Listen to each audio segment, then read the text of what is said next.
Abolitionists of the 19th century presented Crispus Attucks as the first martyr of the American Revolution, a man who died fighting for liberty, an image that resonates powerfully in a nation that had placed millions of African Americans in bondage, despite its stated ideal of freedom.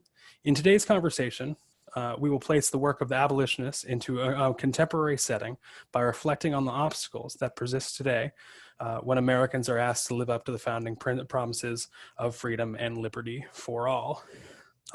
Today, it's my honor to introduce our guests to the panel. First, Christopher Bonner, now Associate Professor of History at the History Department at University of Maryland College Park, and author of Remaking the Republic, Black Politics and the Creation of American Citizenship. Welcome, Dr. Bonner. Kelly Carter Jackson, the NAFL Assistant Professor of Humanities, the Department of Africana Studies at Wellesley College, and the author of Force and Freedom, Black Abolitionists and the Politics of Violence. Welcome, Dr. Carter Jackson. Stephen Kantrowitz, the Plannert Bascom Professor of History at the University of Wisconsin-Madison, and the author of More Than Freedom, Fighting for Black Citizenship in a White Republic, 1829 to 1889, and Ben Tillman and the Reconstruction of White Supremacy. Welcome, Dr. Kantrowitz. And finally, but not least certainly, Dr. Natalie Joy, Associate Professor at Northern Illinois University, who has researched connections between Native Americans and abolitionists in the 19th century. Thank you all for being with us today. And I see I already have some chat. I want to open the conversation up kind of in the middle of the story. 19th century abolitionists in many ways resurrected Crispus Attucks from historical obscurity. How is such a central figure erased from much of the nation's first decades, and why was he brought into focus at the time of abolition? And from a broader historical perspective, is it common for people to be repurpose historical figures like Attucks to meet the challenges of their own time? So if you don't mind, I'll jump us off. So I think that's an excellent question, and I can say in my own work, Crispus Attucks pops up a lot because he gets used as a sort of model for violent resistance and the use of force, particularly when we're looking at the Fugitive Slave Law and the very real threat of enslaved people or fugitives or even freeborn people being kidnapped by slave catchers. Crispus Attucks gets invoked as this sort of way of saying, hey, we can use force to defend ourselves, violence if necessary. And let's not forget that Crispus Attucks is considered one of the first, martyrs of the revolutionary moment. So he really becomes this usable past for Black abolitionists who want to show that force and violence is a legitimate way of achieving their means, and that Crispus Attucks is actually acting no different than our founding fathers in terms of give me liberty or give me death. And so I think that, he keeps coming up again and again because there's so much utility around his memory and around the actions that he employs in order to combat the British, or what we would see as like oppressive forces. If I can just follow up on that, your book makes these points so eloquently. I think there's a second dimension of it, which is the martyrdom, and the way in which Attucks dying for freedom becomes a way of talking about heroic sacrifice as well as the willingness to use force. And so William Nell, for example, who is the great mid-century abolitionist champion of the memory of Attucks, likes to stand on the spot where Attucks fell in order to watch fugitive slaves being taken back to slavery, as to make a point about the continuities in martyrdom as well as in violent struggle. So that the two legacies are interestingly linked in Attucks, and lets him do both kinds of work. Yeah, I was actually thinking about, I think that Nell is really interesting because he's kind of, one of the first historians of Black Americans. And I think it's really interesting to see that, he's one of the first, I think, because all of these activists were doing this kind of, or doing a kind of historical work, right? Like Kelly was saying, like bringing up people to try to craft a usable past, and to sort of make arguments about, as Steve was saying, like the significance of the contributions of Black suffering. I was also kind of thinking about, like, in terms of how Addicts sort of disappears. I was kind of thinking about the imagery of the massacre, and I think that there's some versions of Paul Revere's engraving that were colored, or in which Addicts' face was rendered brown, and others where it was not. And so I think that there's a way that there's a way that it sort of became easy or convenient to allow white Americans to forget the place of this person of color in this moment. And then there's some of these images from the 1850s that abolitionists start circulating, where Addicts is like front and center, Black man shot by the British. And it's a very different kind of story that really, again, like centralizes that image of Black suffering. There's just one more bit that I think is kind of interesting about it, which is and Kelly used the phrase usable past, which I'd also been thinking about for this history. And one of the things that's striking about the use of Addicts here and about William Nell's whole history of Black military service is that it completely erases the history of Black loyalism in the Revolution, which is super fascinating, because if you were an enslaved person in Maryland or Virginia, the British are obviously, the crucible of freedom, right? Yeah. And Nell is not interested in recuperating that history at all, because he's interested in a usable past for this Massachusetts revolutionary struggle of free Black activists. So there's a very partial history going on as well. Yeah, that's a good point, Steve. That's a good point. I was thinking about the last question, Matt, you're presenting is like the ways that people repurpose historical figures, and the reasons why. I think that Steve's point is sort of getting at what's happening here is that often in the sort of invocation of historical figures for political purposes, there's a flattening. And so like, I don't think that this is necessarily true, but often people think of a usable past as a simple or like easily digestible past. And so I'm thinking about like the ways that people have sort of flattened Martin Luther King Jr. to a person who said, like, let's be colorblind, like, let's not see race, and have sort of ignored, have largely ignored the many complicated things he said about economic inequality and the need for economic justice.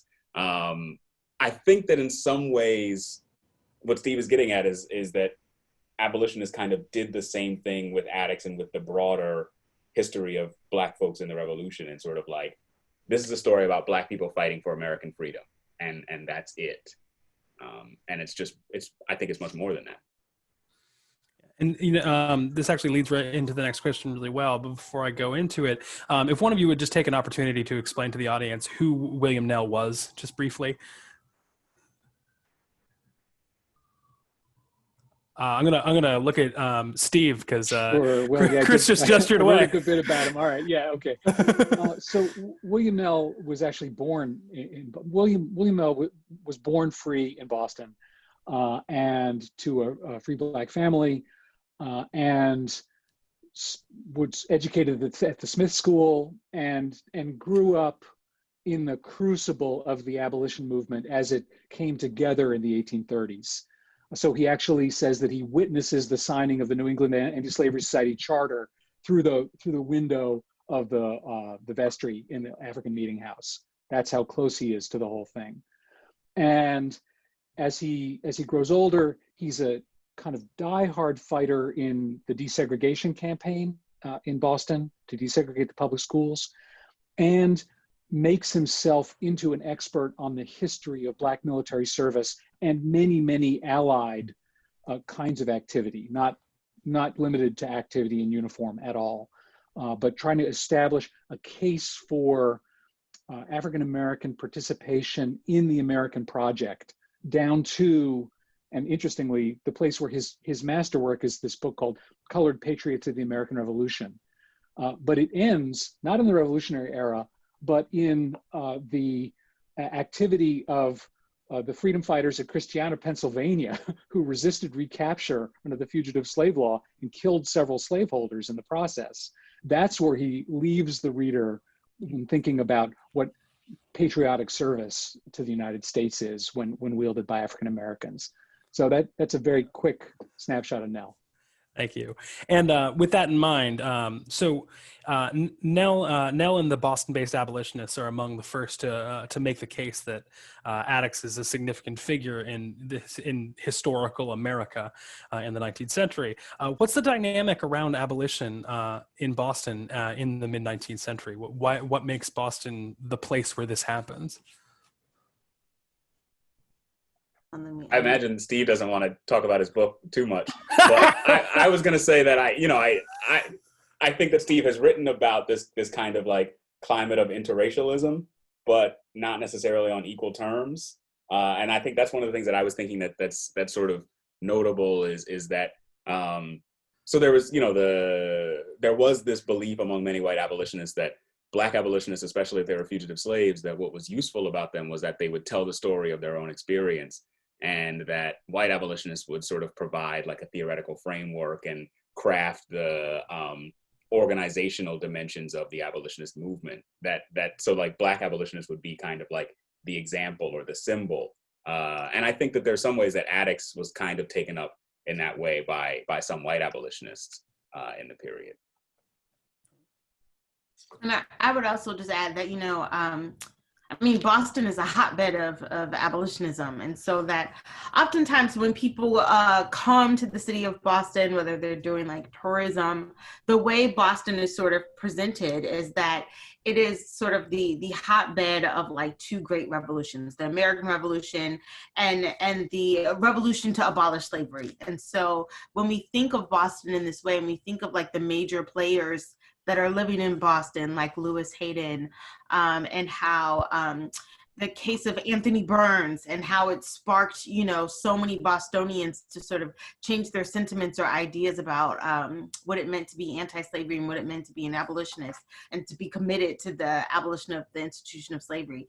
Boston sort of serves as that special place where people ran away to sort of find refuge. William and Ellen Craft make their way up to Boston. And so Boston geographically makes a lot of sense, but also symbolically, people see Boston, Black people in particular, as a bastion or as a safe haven of the abolitionist movement, or a place where you could find protection. And also a place where people were willing to use force and violence to protect their humanity and to protect their livelihoods. So Boston has always a soft place in my heart, because maybe I live like 30 minutes outside of Boston. But yeah, it really does become this political space that people can engage in intellectually and politically and socially. Great. So we've talked mostly about Attucks in the frame of being a Black man, but he's also has Native American heritage. Some abolitionists advocated for the rights not only of enslaved people but also Native people. Why and how did these two movements come together? And did Boston's abolitionists express the same concern for the cause of Native rights as they did for slaves? Can take that question. I also just wanted to add to the previous question about abolitionism in Boston, to note that this is truly an interracial, not just a biracial, but a truly interracial movement, and Boston is a place where you can really see that. This is sadly not known, but there are people in Boston, abolitionists, who are Native people. I'll talk a little bit more about someone who's friends with and is a co-worker of William Nell's, named Lemuel Burr, who's a Native man and a key abolitionist in a number of moments in the abolitionist movement in Boston, including the Addicts Monument and also the desegregation of the schools. But as far as sort of the intersection of abolitionism and Indian rights, and yeah, it's a long-standing intersection. It begins around the election of Andrew Jackson, when it's clear that the forced removal of Native people from their homelands is a campaign promise that will be made will be realized in Jackson's administration, and abolitionists are among the earliest and most consistent opponents of Indian removal, starting in the late 1820s and going on through the 1830s. In Boston in particular, they read the Cherokee Phoenix, which is a newspaper that the Cherokee Nation prints. You can see they listened to Cherokee speakers. In fact, there was a meeting at the Old South Church in 1832, an anti-removal meeting at which Cherokee leaders spoke, and William Lloyd Garrison was present, as I'm sure other abolitionists were. Garrison actually reprinted the entire speech that this Cherokee leader, John Ridge, gave. He reprinted it in the Liberator. So there were many connections, starting with anti-removal. But the abolitionists are also interested in the plight of Indians in Massachusetts. And it's because Native people make them aware of what's happening. They meet with, Garrison meets with William Apis at one point, who's a Pequot leader and becomes involved with the plight of the Mashpee Indians in Massachusetts. And Apis and the Mashpee make abolitionists in Boston, like Garrison, aware of their struggle for greater control of their land and resources and autonomy from the state. I could go on and on, but there is a long standing throughout this period of time, from the 1820s into the Civil War, of intersections between abolitionists are interested in Indian rights, and there are also Native people who are allying with abolitionists in the anti-slavery movement. Can I just add one thing to that? That's so fascinating. It's such an important and understudied history, Natalie. I'm so delighted that you're working on it. In one of David Roediger's books, I came across this passage from 1869 where Wendell Phillips, very uncharacteristically for a white American of the 1860s, sides with Native people against the forces of settler colonialism, because by the 1860s, that's a very uncommon move. And he says, you know, he's heard that Lakota people are shooting up or tearing up the rails of the Northern Pacific Railroad, and says, terrific, you know, every blow you strike against that railroad is a blow for your freedom, and haunt that road with such dangers that none will dare use it. And so that's this stunning moment, right, of that continuing kind of intersection. And at the same time, even Wendell Phillips, taking that very radical position, takes the same position that a lot of the radicals in the mid-19th century are taking, which is that eventually they're going to have to adopt civilization and they're going to have to become citizens. Otherwise, Native people will be exterminated. And so there's a kind of even in that moment of kind of radical challenge to settler colonialism, there's a kind of a fatalism embedded in it too. It's just a complicated history. I would just add really quickly that I think the reason why Crispus Attucks is so fascinating is because he occupies, you know, both spaces of being part indigenous and part African. And so I think that when we talk about Crispus Attucks, you know, we leave out his indigenous heritage so much when we're talking about who he is, but that's a big part of his identity as well. And I think that oftentimes we sort of piecemeal like indigenous history and Black history as though they're like two separate phenomenons and not something that's happening in the same space and sometimes within the same person. And so it's really important that we highlight that aspect of him as well, because there's so many people that I talk to that are like, oh yeah, Crispus Attucks is Black and indigenous, and that, you know, part sort of gets left out of the story.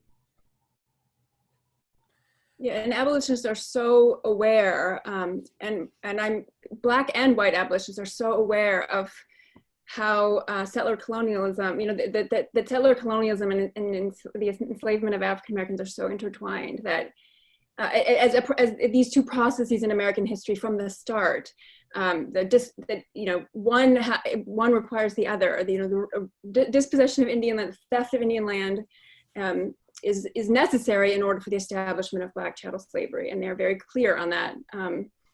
And that's part of their reason for being so opposed to Indian removal, is that they understand very clearly that the removal of Native people from their homelands, particularly in the Southeast, is going to facilitate the expansion, dramatic expansion of Black chattel slavery, which is precisely what happens. And there's actually a follow-up in the chat that I actually think is pretty relevant to what we're discussing right now. So Mitch Ketchum asks, or says and then asks, I don't believe Black abolitionists ever acknowledge Addicts as Native American heritage. He is consistently presented as a Black man, and I don't know of any examples of Native people claiming Addicts as one of their own. I would love to hear Dr. Joy's thoughts on that. Well, it's really interesting. I think, you know, when Nell uses the word colored patriots of the American Revolution, he's actually very intentionally including Native people in that. That phrasing is very common in this period we're talking about, 1830s, 1840s, 1850s. And I don't think it's meant, I don't think it's not meant to be a synonym for African American. I think it's actually a broader term that's being used to encompass the experiences of Native people as well. I mean, in the Colored Patriots of the American Revolution, Nell is not just including Black patriots, he's also including Native Americans who fought in the Revolution. He has a long section on the Mashpee, for example. And Nell is well aware of, I mean, he does this because he knows Native people. They're his neighbors, they're his friends. I mean, he himself reportedly had some Native ancestry. So, and that is true for a lot of Black abolitionists in Boston. Again, it's a good place to see that, where Black abolitionists sometimes themselves are multiracial, and at the very least, or they're, you know, have family members who are Native or have friends who are Natives. Like, you know, the Black community in Boston is a very diverse one, and includes Native folks. So yeah, I think there's actually there's an awareness there, and that awareness, I think, is evident in the terminology that's being used. And then the other piece, which I alluded to in my earlier comments, is that there are actually, you know, Lemuel Burr, who's this figure who, like Nell in particular needs way more attention, but Lemuel Burr is this really interesting abolitionist who shows up at lots of important events and is really key, and yet just doesn't have the attention he deserves. But he is, he's in Boston as an abolitionist for a long time, but he's Native American. He's Punkapog, so he's a Massachusetts Indian from Punkapog, which is just their ancestral homelands are south of Boston. It was the second praying town established by John Eliot. And he is one of the signatories on a 1851 petition to establish a monument to Crispus Attucks. So Nell spearheads that petition, and there are other key Black abolitionists. Charles Lennox Remond is on that petition, but Lemuel Burr is a signatory to that petition. And I thought about, you know, what is Lemuel Burr thinking when he's signing that petition? Because he wrote, I have things he wrote in his own words, but he never wrote about that, why he did that. So all I have is his signature on a petition. He had an ancestor. His grandfather, Seymour Burr, was a man who fought in the Revolution. He was an enslaved person, and he gained his freedom by serving in the Revolution. So he had a Black patriot in the family. So that certainly would have been one reason why he might have signed that petition, right? So that he, like other Black abolitionists, or like Black abolitionists, is thinking about reclaiming, you know, Black patriots. But he also is a person who's Native. And so I thought about the ways in which he might also be thinking, this is a way to also reclaim the place of Native people in the American Revolution and in the American founding. Again, he does not ever write about it, but I think that might be a place where he's thinking about it. And you know, Nell clearly knows that Addicts is a person of mixed ancestry. He's aware of that, as other people are. So I think it's probably something that people are talking about and thinking about at the time. So I talked earlier about like how people get flattened, and I wonder if, thinking about this last question, if some of the flattening is unintentional or implicit, and like when Black abolitionists invoke Crispus Attucks, like Steve is saying, as a figure legitimizing and Kelly as well, a figure who legitimizes opposition to the Fugitive Slave Act of 1850. I think that it sort of helps to emphasize this image of him as Black, which he was, and enslaved, which he once was, right? But it might not have been fully intentional that Addicts becomes this one narrow thing, but it might have been partly how people are reading and how people were expressing particular political concerns through and around him.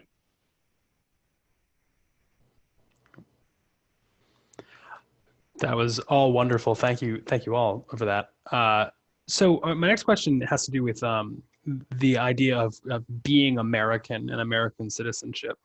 Today we have both a legal and a cultural kind of definition of what being American is and what American citizenship is, but that wasn't always the case. In the Revolutionary and early Federalist periods, citizenship and even personhood were much more loosely defined, and that definition changed in part because of Black and Native advocacy in the antebellum period and beyond. So how did advocacy change what those definitions of citizenship and personhood were?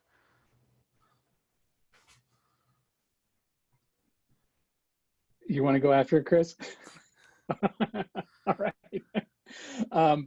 So you're absolutely right about the kind of looseness and ill-defined quality of citizenship up through the Civil War.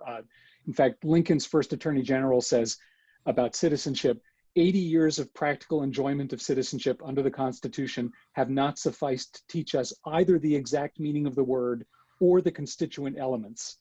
So, even the Attorney General has no idea what citizenship is in 1862, right? So how can anybody know? And where we see citizenship emerge as a discourse, at least where I've found it emerging as a discourse in Black activist spaces, is most notably in David Walker, in the Appeal to the Colored Citizens of the World, in which he never defined citizen either. But what he's trying to do is nest the experience of African Americans in the Atlantic Revolutionary experience and say, like the other peoples of the Atlantic seeking freedom and equality, we deserve it, we are claiming it, we want to be equal, self-governing people. And that's what citizenship means as a slogan in the era of revolution. And the fascinating thing that happens over the next 3 decades or so is that Black people and then some of their white allies begin to say, some of the things that Black people are complaining about as the limits and strictures binding their freedom, the shadow of slavery that hangs over them, actually are pretty important ways of thinking about what's wrong with the structures of government in toto. This is the Fugitive Slave Law is the perfect example of this, because it's when the Fugitive Slave Law begins to seem like a threat to white liberty in the North that a large number of white people begin to say, hey, the rights of the right of testimony, the right of self-ownership, all of these sort of very basic rights of equal dignity and equal personhood ought to be actually part of the way we talk about basic framework of rights. Kate Mazur's got a book coming out very soon where she traces this development through the Republican Party and the Free Soil movement in the 1840s and 50s. I've often thought of it only as something coming out of Black activist thinking and struggle. It's actually happening over there on the non-abolitionist left of American politics as well in that same moment. And those things converge in the 1850s and 60s to begin defining an idea of equal citizenship that then comes to fruition in the Civil Rights Act and the 14th Amendment right after the Civil War. Yeah, I'm thinking, I think that part of what's interesting is how specific Black activists were getting about citizenship. So there were these sort of broad struggles going on about what it actually meant to be a citizen and who could claim that status. But I think what Black folks were doing was trying to attach specific things or insert specific legal protections into citizenship. So saying if a Black person is arrested and charged as being a fugitive slave, they're entitled to a trial by jury, and that part of citizenship as they were advocating for it was that it was a status that would protect a person's bodily freedom, like bodily autonomy, to pick up on one of the things that Steve is saying. And so I think that in addition to making those kinds of arguments about, like, what's the content of citizenship, Black folks were also making arguments about what was the foundation for citizenship. And I think that one of the things they were doing is, invoking figures like Addicts to make the argument that their Americanness, the fact that they had been there and contributed to national freedom and to the national economy, the fact that Black people had been here so long, that meant they were American. And that was a strong foundation for, like, that kind of cultural belonging was a strong foundation for a legal recognition. So I've kind of been thinking about like citizenship as, I'm teaching a grad class on this, and I'm sure that we'll have some conversations that kind of wander as the semester progresses. But I'm kind of thinking about it as like citizenship was a misshapen bucket, and Black folks were tossing things into it to try to make it useful, like stuff that they might find valuable. So I would also maybe just say, thinking about this question, I think you were saying that like now we have, Matt, I think you were kind of saying like now we have a clear sense of what citizenship is. And I think that in a lot of ways we don't. And even sort of like in a legal sense, we definitely don't. Like the 14th Amendment is profoundly contested, but even like the idea of being American is really, I think about like how, especially now in campaign season, how often you hear a politician say, this is the real America, or they're talking to real Americans, and just like, I guess I'll just say like how messy that is as a language. Mm-hmm. If I could add on to that, or maybe pivot a little, I think it's interesting too when we think about Addicts, because there's so much of his memory that we attribute to like patriotism. And shout out to Mitch Ketchum, because I have his book. Shout out. It's a wonderful book about Crispus Attucks and First Martyr of Liberty. It's fantastic. So I highly recommend it if you want to know more about Addicts, or at least how Addicts' memory has evolved over time and been, used for different purposes.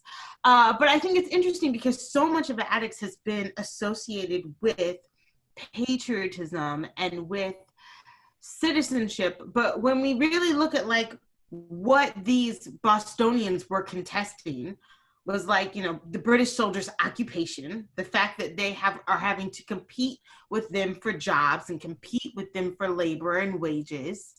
And that, for someone like Crispus Attucks, who runs away from slavery and spends a good, 2 decades of the rest of his life trying to make a living for himself, trying to make an income. I think that we read a lot into his actions that might not have been intended to have these larger, all-encompassing ideas. Like I would think that Addicts is not actually like engaged in this because he's like liberty for America. Like that's not a concept that I think he would actually be pushing. It was more like, these British soldiers are taking our jobs, they're taking our wages, they're living in our homes, they are, sucking the source out of my livelihood and what I've worked for to escape from slavery. And he was sick of it. And other white people along him were sick of it. And so I think when we look at Addicts in that moment, in the moment in which he's living and the issues that he's facing, we have a different story than the one that really fits our nice tableau of citizenship and emancipation and freedom and liberty and justice that Addicts would have interpreted for himself. Yeah, I was just going to say, you were saying that he was a Black man and a Native man. He's also a worker. Yeah. And I think that that's important. And thanks for the shout out to Mitch Ketchum, who is at our next panel on November 10th, FYI. If I can complicate this even more, there's another genealogy of American citizenship evolving at exactly the same time. That's the backwards of this, which is not a people asserting their Americanness and claiming rights as a subaltern people within the United States, but a history of the imposition of state and US citizenship on Native people who have no interest in it for the purposes of turning them from sovereign actors into individual landholders who can be more easily dispossessed. So there is this other history of American citizenship in the 19th century that goes, it's on a straight line to the 14th Amendment, just like the one we're talking about here. It's just not a pretty history. Thanks. So I'm going to jump to another part here. So abolitionists pointed to Addicts as an example of Black people being central to the story of America and America's founding. And in doing so, they seemed to be pushing against a mythic narrative that did not include them. What did that mythic narrative look like before people like Nell started pushing so heavily against it? And what was the alternative founding story that abolitionists were presenting?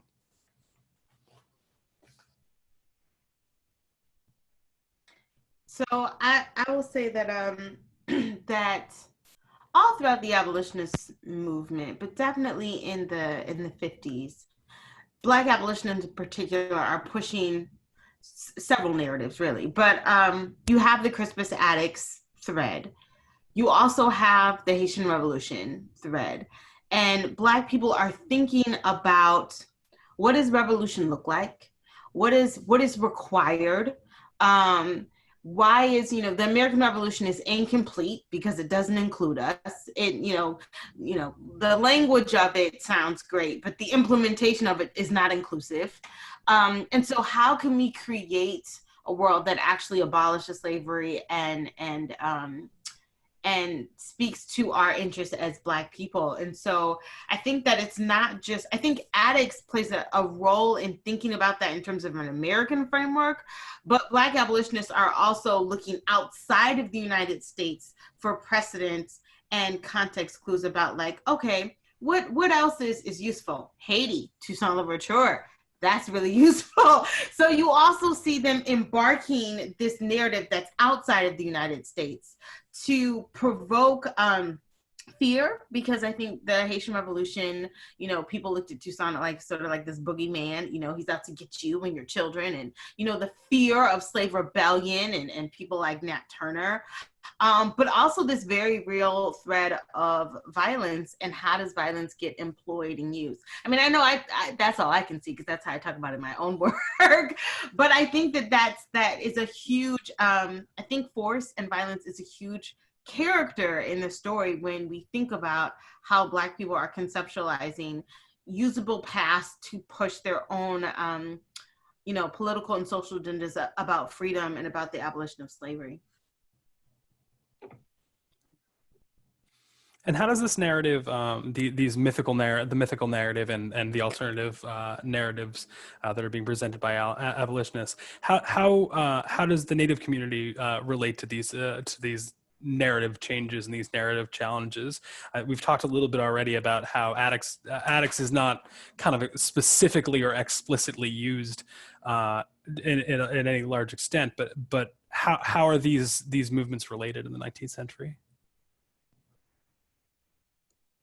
Well, I gave some examples earlier. I mean, I think the Black abolitionists are also including, like Nell, including the Native Americans who fought in the Patriot cause when they're thinking about the revolution. And I think that's probably the best example I have of Black abolitionists really thinking and also taking to heart things that I think Nell is learning from his colleagues. I know, because he says it in his book, that Nell learns about Seymour Burr from Lemuel Burr.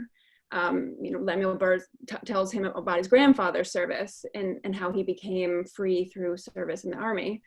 And so, he has people who are telling him about Native contributions to the revolution. And those are then becoming part of Nell's history of the American Revolution. So Crispus Attucks is often referred to as the, quote, first to fall in the cause of American independence, and his death is a result essentially of an occupying force sent to police unruly subjects, firing on a possibly violent assault on them, which Attucks, according to some reports, actually led. To what degree did abolitionists see their protest movement as part of a continuum of American protests that reaches back to Attucks' actions and the events that unfolded in the massacre? just quickly, that is the thesis of William Nell's Colored Patriots of the American Revolution, right? That it begins in the pre-revolutionary, Attucks captures it, and then that tradition of heroic struggle and sacrifice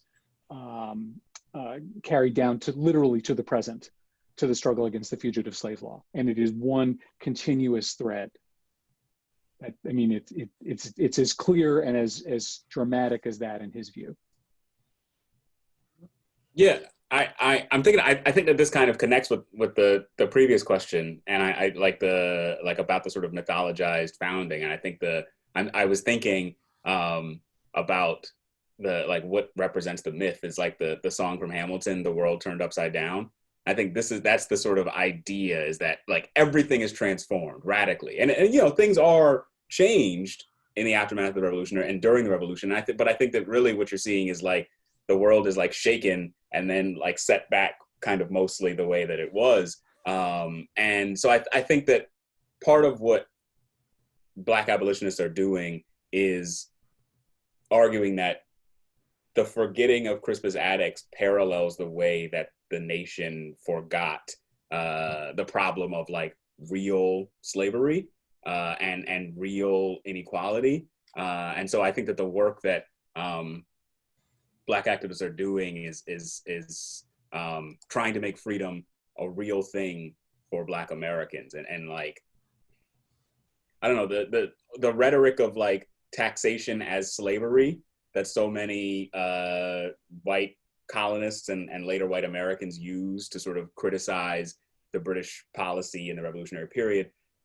What they're saying is like, no, this like there is real slavery, and our project is to actually dismantle slavery and actually build freedom. And so it's definitely like, I think that there are important ways to see real concrete connections in the language and the conceptualization of what the goals were for abolitionists that are sort of building on the revolutionary period.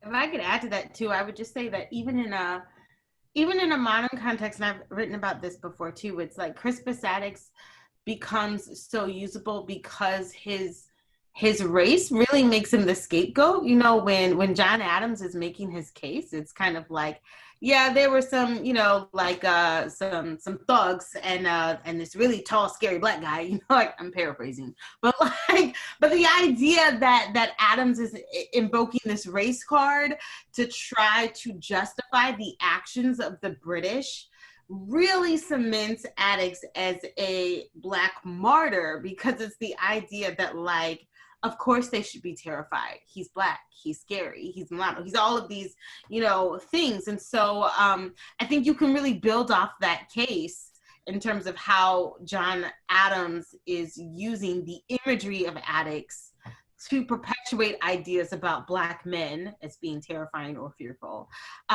Is another way where we see this threat not just happen in the abolitionist moment, but like to this present day when we think about, police brutality, you think about this idea of, oh, he was Black, he was scary, he was going for his gun, like all that narrative is old. It's so old. And when you think about it, it's like Crispus Attucks is the original sort of example that gets used to link not just Blackness with like martyrdom, but Blackness with criminality, I think is something that also has to be, a part of the story as well, because he's singled out. He's not treated in the same way that, his other fallen comrades are looked upon as. And there are reasons as to why I think that makes it even more potent. If you take Crispus Attucks out, right, if Crispus Attucks is just indigenous, I think you have a different story. If he's just white or Irish or poor, you have a completely different story. His Blackness really shapes how we understand the entire moment. Yeah, isn't there a record that says that he was like brandishing this club? That it's or menacing? Is that the word that's used? There is a lot of like fear being invoked in the description of him. Well, even on the cover of the book, I don't know how much you can see it, but it's like he's got a stick above his head. I mean, this is a rendering, obviously, the cover, but like that sort of imagery of either throwing sticks or throwing rocks or being aggressive, the fact that he's 6'2", now mind you, he's not 22, he's in his 40s or 50s. I'm not exactly sure. He's a middle-aged man by the time this is taking place. So that should also be a part of the conversation as well. Like, how old is he? But we see him as a young man. He's really middle-aged. There's a really fascinating double bind in abolitionist discourse about Black people, which is, on the one hand, as Theodore Parker infamously says, if only Black people had risen up and stricken off their chains, they'd be free. And since they haven't, maybe they don't deserve it, or maybe someone else needs to do it for them. So on the one hand, the failure to act is a demonstration of incapacity. On the other hand, action makes you a threat. So there's a kind of a lose-lose quality to the use of force and the willingness to exert that kind of force in space. And that actually transitions really well to my next question, almost all of your comments too. So Addicts is arguably committing a crime when he's shot and killed, right? And this is depicted on the cover that you just showed. Abolitionist movement is also pretty familiar with the act of committing so-called crimes, including attempted jailbreaks and assisting in the escape and the hiding of escaped slaves. And they too faced violence from the state as a response. Looking back at the arc of American history, what lessons can we draw from whether law-breaking and violence is a legitimate and effective form of protest? Is this what John Lewis so famously calls good trouble? And Kelly, this question is really directed at your work, but I would love to hear everybody's thoughts on it. I think that it's in American history, it's Khalil Gibran Muhammad writes about this a lot. It's really hard to separate Blackness and criminality. So in his work, he talks about how white people commit crimes, but Black people are criminal. White people commit crimes, but Black people are criminal. And this is the idea that, like, yeah, sure, white guys can get into like little scuffles, or, they can set stuff on fire, and it gets so dismissed as like, oh, that's kids being kids, or, oh, they lost their college basketball game, whatever it is. Like, there are ways in which I think these crimes get categorized as either petty or serious based on who's committing them.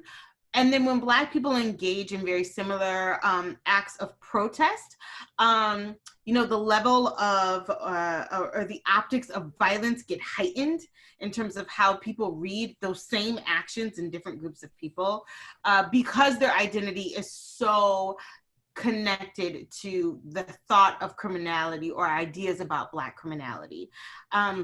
So yeah, I think that, one of the reasons we can come back to Crispus Attucks so much is because we have not been able to separate out these really white supremacist ideas about white people committing crimes versus Black people being criminal. And so once again, even in a 21st century context, Attucks is so, I'm saying this a lot, but usable because he reminds us of like, the idea that death for Black people is always a real possibility in the face of authority. So, I always thought it was interesting that like, wow, the first person to die in the American Revolution is a Black man.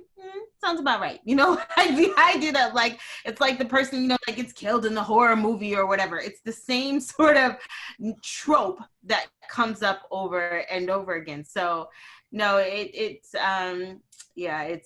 tragic and almost comedic at the same time. If I can just quarrel with the question a little bit. Sure. I don't think it's what John Lewis called good trouble, because John Lewis was an ideologue of nonviolence, right? So his good trouble is actually different than this good trouble, if we want to call it that. So I think it's an important distinction to make just historically. Sure. Yeah, I think that's a really good point. I think I was thinking about the question about like legitimate as well, and I don't know. I think that I think that part of what Addicts highlights and what the sort of protest leading up to the Boston Massacre highlights, as does, you know, the Jerry Rescue or whatever it might be, or the Christiana riot or gun battle, right? However we want to describe it, all these things highlight that like violence is politics and is like a tool that people have used repeatedly. I would think that our task, not even just as historians, but just as people, is to kind of think critically about these things and decide where we want to stand on them. Like there's a simple way to say like all violence is bad. We should just, you know, we should always be peaceful. And that's also a kind of maybe like a simple way to pull out some lessons from John Lewis or MLK that don't necessarily get the complexity of what they were saying. But I think the more productive thing to do would be to like actually think about what is being done and why. And so like, when a group of guys in Michigan say, let's get together and kidnap the governor because we can't go to the bar or because we have to wear masks at the grocery store, like that is absurd. And I think it's clear that this is a bad kind of politics that one should oppose.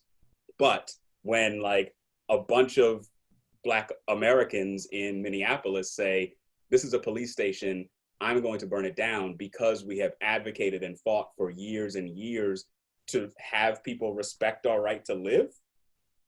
I think that there's a kind of politics there that might make sense to more people if we think beyond like something burned down or there was an attempted act of violence, right? Like thinking about the content of the politics and the sort of desired outcome of the politics. I think it's our project as people to try to make meaning of violence, to move in order to sort of think about like where we want to stand on these different kinds of acts.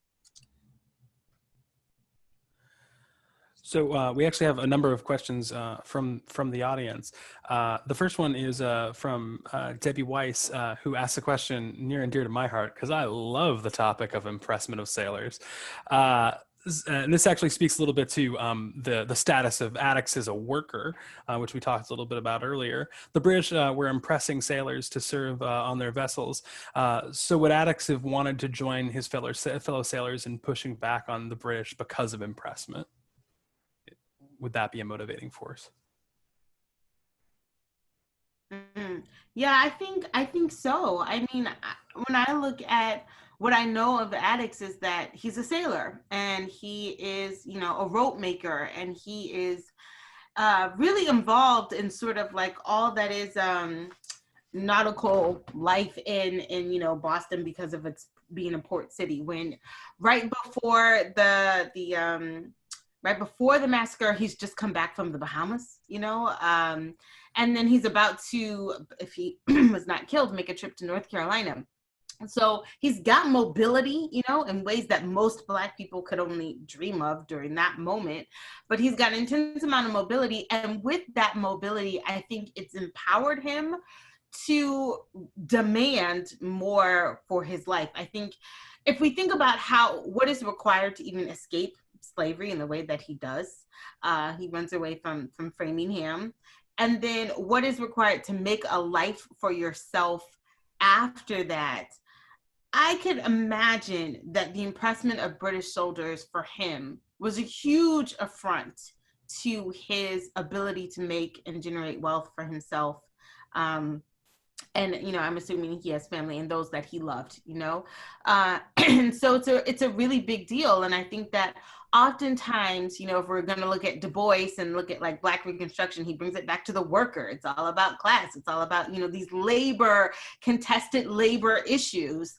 In a lot of ways, this is what Black, formerly enslaved, poor Americans are having to do, is to compete their labor with British soldiers. And so that's always going to be a contested issue. And so I think it had a direct impact on his response. Yeah, I'm thinking about some of what was going on in the chat that I noticed earlier, talking about like, how do we know what Addicts would have done, or how can we sort of read that? And I think Kelly's making a couple of really good points. And one thing that we know about Addicts was that he had experienced unfreedom.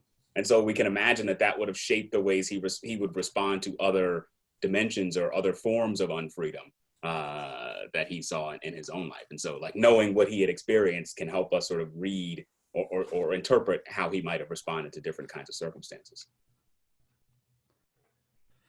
So there's actually two comments that I think lend themselves to a really good question. So Michelle Dardis mentions she had no idea that that Crispus Attucks actually had Native American heritage, and thanks you all for bringing that to light.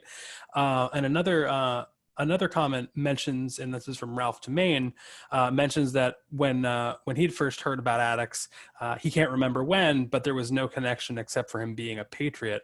And both of these comments kind of lean into the idea that when we teach Attucks, even in the relatively modern era, we avoid his heritage, and we kind of put him in a block of people who died in the massacre, among Samuel Gray, Samuel Maverick, James Caldwell, and Patrick Carr.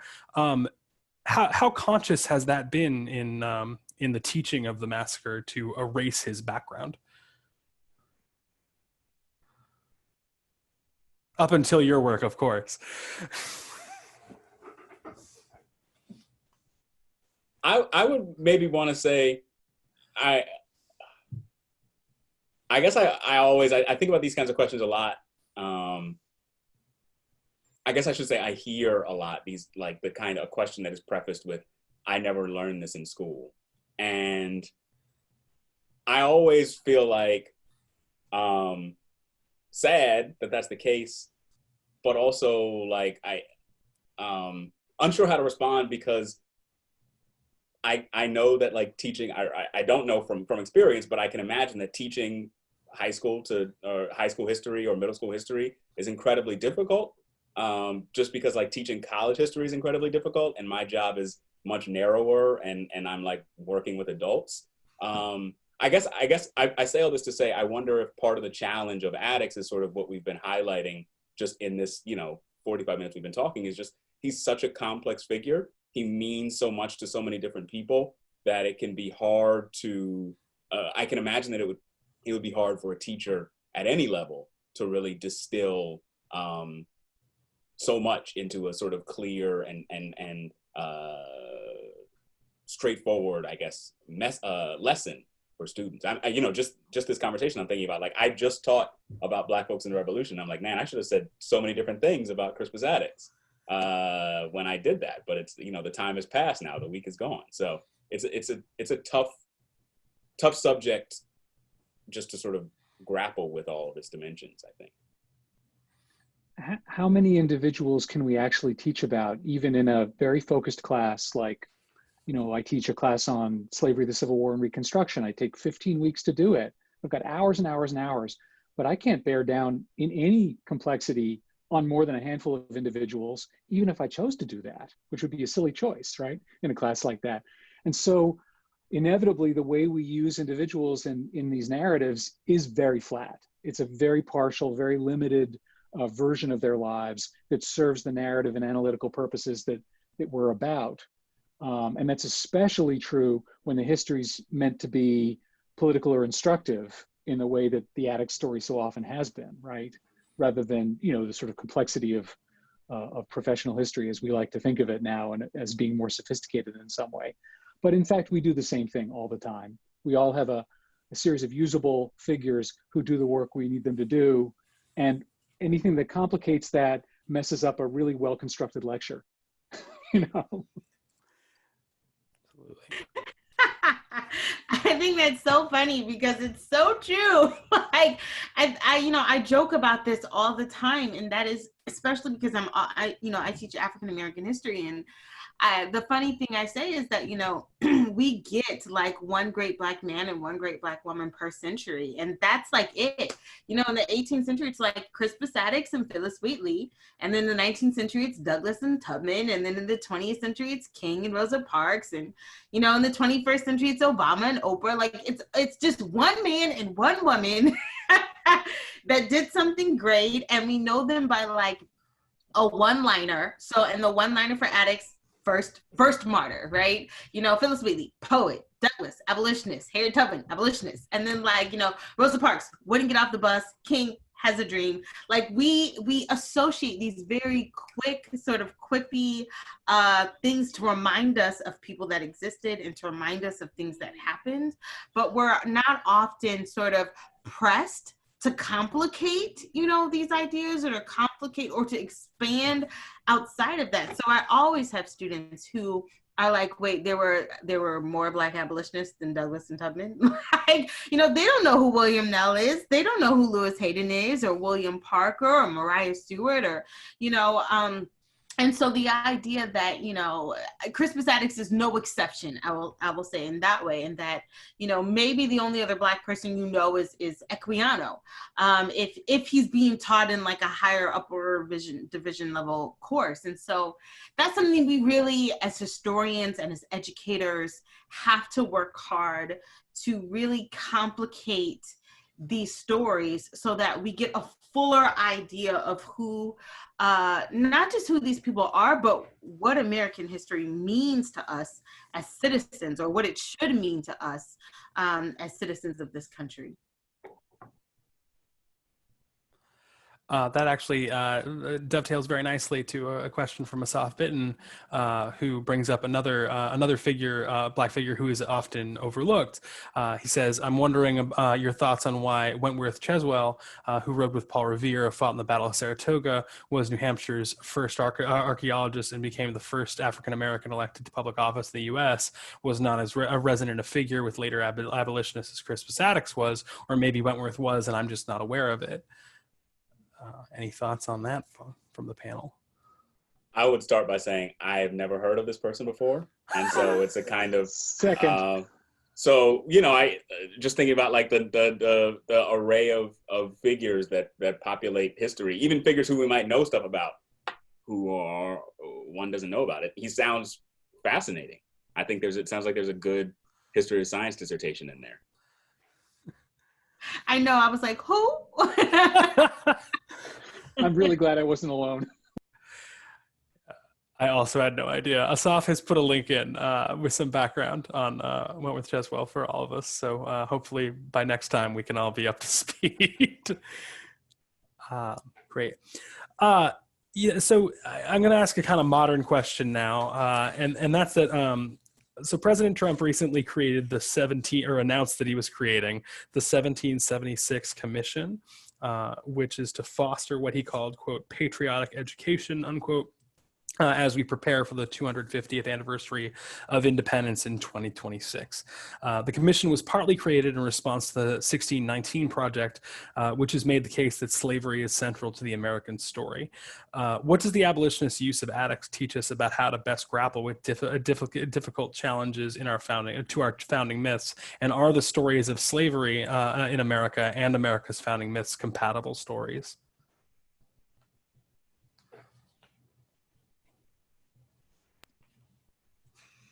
No one. There's a ton in there. One thing I want to say is that, so stories of slavery are histories, right? Yeah. Founding myths are not. They're fictions that are crafted to exemplify ideals and to brush aside complicating reality. So, and that's why monuments aren't history teachers, right? So these are really quite different things that we're talking about.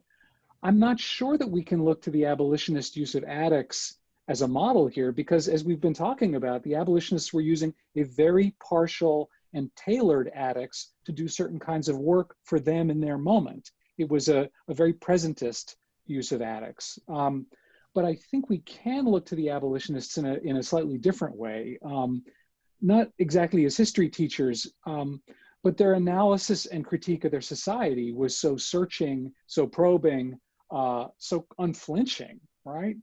And that makes them and their example kind of indispensable to doing any kind of real history. We can quarrel, and I think we should quarrel, with some of the conclusions and some of the narrative arcs that the 1619 Project, made part of its story. But to say that slavery is not integral to the story of North America, to the story of the United States, to the story of the present is foolish. And to cast a history that to cast that as the opposite of a patriotic history is even crazier, right? So we're obviously in in a highly polarized moment where it's impossible to have the kind of reasoned conversation across these fault lines that we'd like to. But that doesn't mean we should stop trying, or that we should resort to an oversimplified version of the history because it serves our purposes.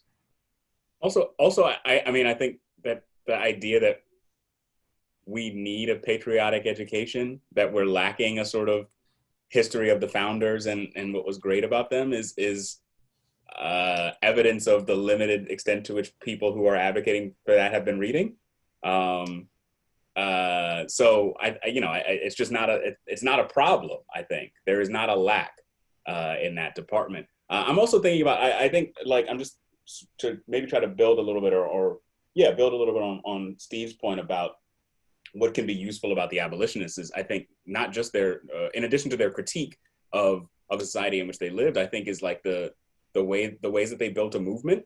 And like we've been talking about, and Natalie was saying that this was interracial, not just biracial, right? That this was an interracial movement, even if it wasn't always on equal terms. It was a movement that in a lot of ways cut across class lines. It was a movement that figured out creative ways to mobilize people and spread ideas. And so there's a history of a really powerful, transformative political solidarity that was crafted to try to make a more just country. And so I think that's like how did, and I know that there are a lot of historians, and I know that people like Jim Oakes and Matt Karp are like really fascinated with movement building as a piece of the work of abolitionists. And I think that there's a useful history of activism embodied in the abolitionist movement. I mean, I guess I was also thinking your question, Matt, raised for me another proclamation that came out of the White House recently about Columbus Day, and with I think a similar impulse to ignore a difficult part of American history, which is settler colonialism. I mean, the Columbus Day Proclamation is about Columbus, and it says nothing about indigenous people. There isn't a single mention of Native Americans in the Columbus Day Proclamation, and kind of assertion of Columbus as a figure who we must venerate and celebrate, not critique, or whose monuments we should not tear down, according to the White House. So yeah, I mean, this kind of goes back to the previous question too, about kind of who gets included and who's deliberately or maybe unintentionally sometimes, although I think in the case of Native people, they're often intentionally left out, and their histories are not foregrounded, not included. And I think this is another place where we see both slavery being, from the White House, slavery being intentionally and willfully swept aside, but also the history of settler colonialism and treatment of indigenous people also intentionally being swept aside. And that you cannot tell the history of the United States without those two foundational stories and ongoing stories. Just as a footnote to that, which I think is really well said, Natalie, I heard the Lakota scholar and historian Nick Estes the other day said, we treat Native American history like it's a kind of adjunct to US history, but it's actually the other way around. US history is this sort of little thing at the end of lots and lots of Native American histories. And just reimagining the history of North America from that perspective, like who's lived here for tens of thousands of years, right? Changes the valence on some of these questions. But obviously, a nationalist national history can't do that, won't do that in the way that we're now seeing in these proclamations. Yeah, I don't teach US history, I teach American history. I start very early. And the United States comes late. I mean, in 15 or 16 weeks, it's compressed, but it comes at the tail end of that story, sure. Silvermoon LaRose asks a really good question. She says, I hear your points about how teachers may not be able to tell a story, quote, all inclusively, but I think it goes beyond that. Books, publications, lectures, researchers have ignored Attucks' ancestry for years. Why, and she asks, why? Is it because he's been claimed by Black history? Is it because Native contributors are often ignored? Is it because of the idea of, quote, the one drop rule, unquote, that he's related to only Black ancestry? I say all of the above. All of the above. I think it is, I don't know why, but I think it's incredibly hard for Americans to understand like intersectionality, this idea of possessing multiple identities. And so it's, you're either Black or you're white, or you're a man or you're a woman. And so when you complicate someone and you say, yes, but I am Black and I am a woman and I'm, a mother, or these things, like it becomes, it's like, oh, well, listen, I can only handle one thing at a time. And I think that we have to push back on this, because his identity requires that we do. But I think there's a tendency to present history in a way that's easy or digestible or formulaic. And so it doesn't allow for us to include other things that would have us do, math beyond addition and subtraction. So I think that, all of the above for those reasons, and it's unacceptable. Obviously it's unacceptable, and we're fully capable of understanding a complex person, but we steer away from that because it doesn't allow us to give, the simple one-liner. We like to deal in binaries because they're easier to digest. I agree 100%, Kelly, that these, all the above. And just one more thing, one more layer that I think serves to erase Native people from the story, which is this very pervasive myth in the 19th century that continues to have a lot of currency, I think, in the present, which is this idea that Indians don't exist in the Northeast anymore, that Native Americans live in the West, reservations in the West, but there are no Native people still in New England, in Massachusetts, which of course couldn't be further from the truth. But that myth is so powerful in the 19th century, and it has not died. And I think that also has served to, read backwards in time and erase Native people from their rightful place in the heart of, the US story. So I have one closing question that's pretty broad, and that's why does Addicts still matter to us today? And I guess I would amend that to why should he?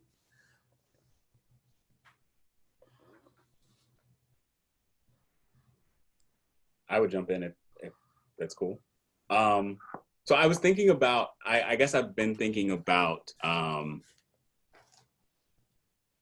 we've talked about a little bit how important his martyrdom was.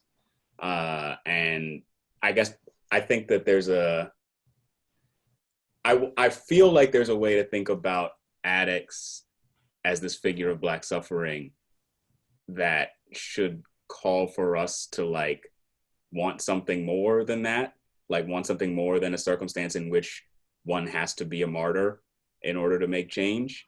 And so I don't know, I'm not sure. I've been thinking about this just as we've been talking, and so my ideas aren't fully developed, but I feel like there's something about there's a story about Addicts that is a story about the limits of freedom, and the fact that he ran away to his liberation to some extent and was fighting, or has been framed as this figure who was fighting in this movement for national freedom. But in that process, he died, he suffered and died, right? And so I don't know, I feel like there's a way to think about Addicts that should underline the need for a real justice in which one shouldn't have to sacrifice so much in order to get so little.